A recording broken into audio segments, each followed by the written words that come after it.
नमस्कार किसान भाइयों, सुपर क्रॉप के इस यूट्यूब चैनल में आप सभी का स्वागत है। किसान भाइयों, आज इस वीडियो में चर्चा करेंगे कि जो भी कमेंट आपने हमारे जितने भी आज तक हमारे यूट्यूब चैनल पर गुलाबी सुंडी की वीडियो आई, उनके कमेंट में आपने जो भी सवाल पूछे, आज उन सभी सवालों का जवाब मैं इस वीडियो के माध्यम से आपको दूंगा। तो शुरू करते हैं आज की इस वीडियो में। तो सबसे पहले जो सवाल है वो आपका संजय जी का है कि संजय जी जोड़िए पूछ रहे हैं कि आने वाले समय में गुलाबी सुंडी के लिए कुछ सुधार होगा। तो संजय जी, अभी आने वाले 2-3 साल तक गुलाबी सुंडी के लिए कोई नई वैरायटी नहीं आने वाली है। जो अभी वैरायटियां चल रही है सेम वही वैरायटी आपके चलेगी 2-3 साल तक, क्योंकि 2 साल की गवर्नमेंट की टेस्टिंग होती है, 1 साल फिर अप्रूवल के लिए लग जाता है। तो मान के चलिए 3 साल तो कम से कम हो सकता है, इससे ज्यादा समय भी लग जाए। तो अभी आपको 3 साल तक गुलाबी सुंडी ऐसे ही आपके खेतों के अंदर देखने पड़ेगी और ऐसे हमें गुलाबी सुंडी से लड़ना पड़ेगा। उसके बाद में अभय सिंह जी का सवाल है कि कीटनाशक मिला के हम छिड़काव करें, उसका क्या फायदा मिलेगा। तो किसान भाइयों या अभय सिंह जी, तो अभय सिंह जी मैं आपको एक ही बात कहना चाहूंगा कि कभी भी 2 कीटनाशक मिलाने से हमें ज्यादा फायदा नहीं मिलता। हमें अगर कीटों को रोकना है, ज्यादा फायदा चाहिए, तो हमें दवाई की पूरी डोज जाना सबसे ज्यादा जरूरी है, ना कि 2 दवाइयां मिलाना। अगर मिलाने से कुछ होता तो 2 की दवाई हम 10 मिला लेते, अगर मिलाने से कुछ रुकता। मिलाने से केवल 20-30% तक ही कंट्रोल आता है। तो इसलिए जो भी किसान भाई कीटनाशकों का प्रयोग कर रहे हैं, केवल अकेली का ही प्रयोग करें, क्योंकि आपने देखा होगा कभी भी किसान, अब तो चलो मार्केट में मिले मिलाई आपको मिक्सर आने लगे तैयार के, पहले किसान लेके आता था खेत से, लाके क्या करता है, कभी भी किसान पूरी डोज नहीं मिलाता कोई भी दवाई। उसको डर लगता है भी कहीं दोनों मिला लूंगा तो पता नहीं क्या असर होगा, पौधे को साड़ देगी, कुछ और कर देगी। तो वो क्या उसके डोज को घटा देता है। घटाने के बाद क्या होता है कि डोज आपने घटा दी तो पूरा काम कैसे करेगी, काम भी तो आधा ही करेगी ना। वो 2 मिला दी तो ये थोड़ी है भी अगर 2 दवाइयां मिलाई है तो एक अलग सुंडी को मारेगी, एक अलग को जाके मारेगी।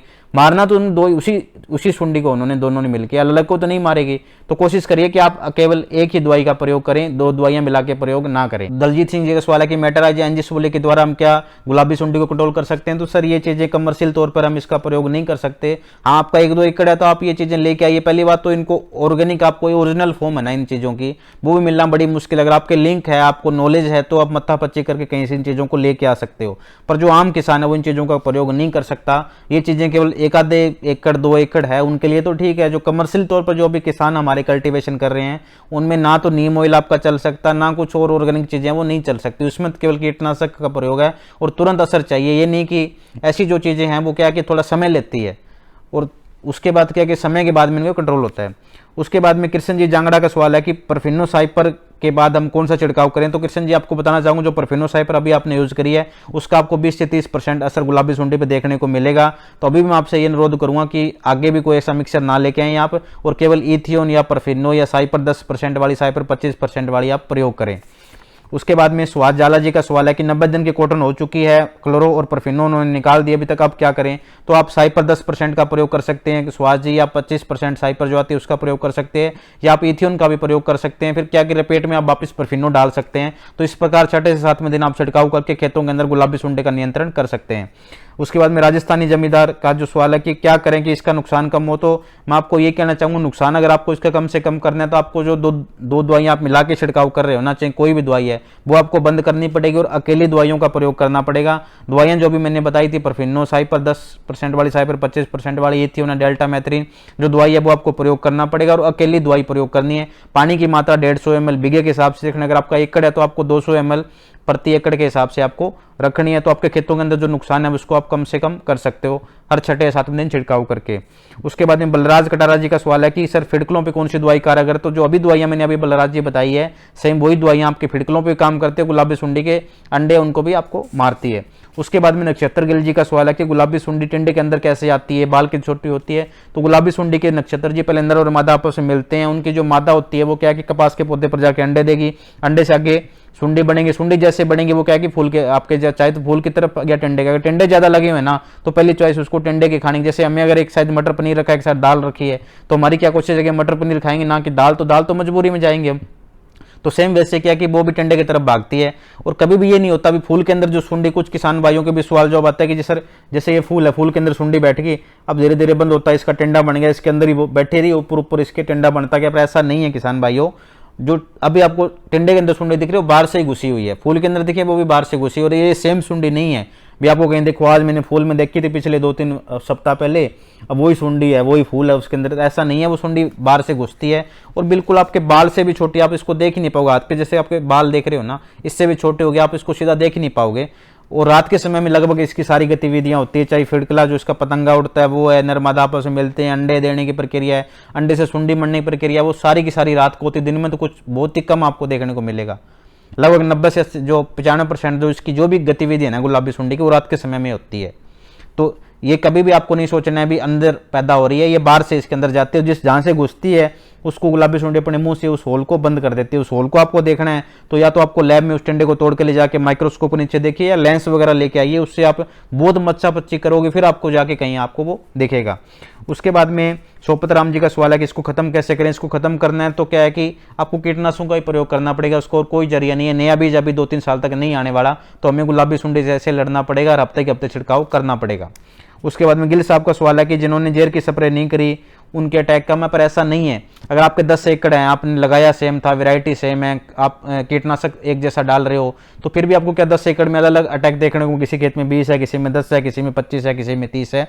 तो ये अलग अलग एकड़ के अंदर अलग अलग, इसका कोई स्प्रे करने से या ना करने से कोई इसका लिंक नहीं है। उसके बाद में नवीन जी का सवाल है कि क्या एम्पिलिगो हम यूज़ कर सकते हैं गुलाबी सुंडी को। एम्पिलिगो आपको यूज़ नहीं करना है, काम नहीं करेगी, तो आप कोशिश करिए कि परफिनो या साइपर 10% वाली, साइपर 25% वाली, डेल्टा एथियोन जो दवाई है वही आप प्रयोग करें, इसके अलावा और कोई दवाई अन्य प्रयोग ना करें। राधे श्याम जी का सवाल है कि परफिनो काम नहीं करे, लोगों को क्यों गुमराह कर रहे हो। तो ऐसा नहीं है, मेरा यूट्यूब बनाने का एक जो उद्देश्य था वो केवल आपके लिए समाज सेवा था कि किसानों तक मैं सही जानकारी पहुंचा पाऊँ, क्योंकि अभी भी किसानों को कोई भी चीज़ ले लो उसके बारे में जानकारी नहीं है। किसान दुकानदार के पास जाता है, चेयर पे कुर्सी पे जाके बैठ जाता है, दुकानदार अपने जो प्रॉफिट के हिसाब से सब सामान देख के उसका झोला भर देता है और वो अपने घर में ला के छिड़काव करना है। तो मेरा यही कोशिश है, अभी मैं भी एक जमींदार का लड़का हूँ, मेरी कोशिश है अभी वो एक प्रथा जो चली हुई है उसको थोड़ा बंद किया जाए, किसान को जो जरूरत है ना वही चीज़ प्रयोग किया जाए। और किसान भाइयों को ज़्यादा खर्चा करने से या ज़्यादा दवाइयाँ डालने से ज़्यादा कपास अच्छी नहीं होती। कई बार क्या होता है कि आप 100 रुपये, अगर जिसकी जरूरत है ना वो अगर 100 रुपये की दवाई है तो वो भी आपके 5000 की दवाई आ रही है, उससे भी ज़्यादा काम करेगी जो 100 रुपये वाली दवाई है। पर आपको ये पता होना जरूरी है कि जरूरत किस चीज़ की है, क्या सही है क्या गलत है। तो मेरा जो ये चैनल का उद्देश्य है वो केवल ये मोनेटाइज करवा के पैसे कमाना या कुछ ऐसा फेमस होना, ऐसा कुछ नहीं है। मेरे को केवल समाज सेवा में अपना काम मुझे भगवान की दया से बहुत अच्छा मिला हुआ है और मेरा सब सिस्टम सही चल रही है, तो मुझे खाली समय मिलता है तो इस समय चलो मैं किसानों तक कुछ जानकारी पहुँच पाई। हर किसान तक मैं नहीं मिल पाता, फ़ोन करके भी नहीं जा पा सकता, पर यूट्यूब आजकल हर किसान चला रहा है, तो इसका वीडियो का जरिए एक मेरे चैनल पे जो भी वीडियो आती है मैं पहले उस चीज़ का पूरा वेरीफाई करके, हर एक पूरी स्टडी करके, बाहर क्या चल रहा है, कहाँ क्या चीज़ हो रही है, कि गवर्नमेंट में क्या चीज़ चल रही है, प्राइवेट में क्या क्या चीज़, सब चीज़ों का एक निष्कर्ष निकाल के फिर जो चीज़ आपको। उसके बाद में महेंद्र सिंह जी का सवाल है कि डेल्टा मेथिन और इंडोक्साकार्ब दोनों में से कौन सी हम प्रयोग करें। तो मैं आपको ये बताना चाहूँगा, अगर दोनों दवाइयों में आप प्रयोग करना चाह रहे हो तो इंडोक्साकार्ब को छोड़ के आप डेल्टा मेथिन की तरफ चाहिए, क्योंकि डेल्टा मेथिन का रिजल्ट अच्छा है, इंडोक्साकार्ब को इतना अच्छा रिजल्ट नहीं। हालांकि गवर्नमेंट के द्वारा सिफारिश शुदा है, पर फिर भी इसका जो असर है वो 30 से 40, क्योंकि गवर्नमेंट की जितनी भी दवाइयाँ आप देखोगे उसमें से कुछ दवाइयाँ तो बिल्कुल टॉप की है, कुछ दवाइयाँ क्या है कि 30, 40, 50% वाली है। तो जो टॉप की दवाइयाँ वो मैंने अभी आपको वीडियो में बताई, पहले भी मैं आपको बताता आ रहा हूँ, वो तो आपको केवल वही दवाइयाँ प्रयोग करनी है।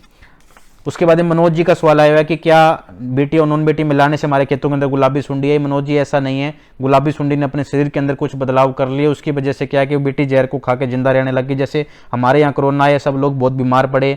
अब क्या कोरोना तो अभी भी ख़त्म नहीं हुआ, पर अभी क्या हमारे शरीर के अंदर, हमारे शरीर ने उसके प्रति एक सहनशीलता पैदा, अब हमारे पर कोई असर नहीं कर रहा। सेम वैसे ही गुलाबी सुंडी ने क्या किया कि जो बीटी जहर था उसको खा के जिंदा रहने अपने शरीर के अंदर बदलाव कर लिए, और ये हमें अभी आने वाले 3-4 साल तक तंग करनी है।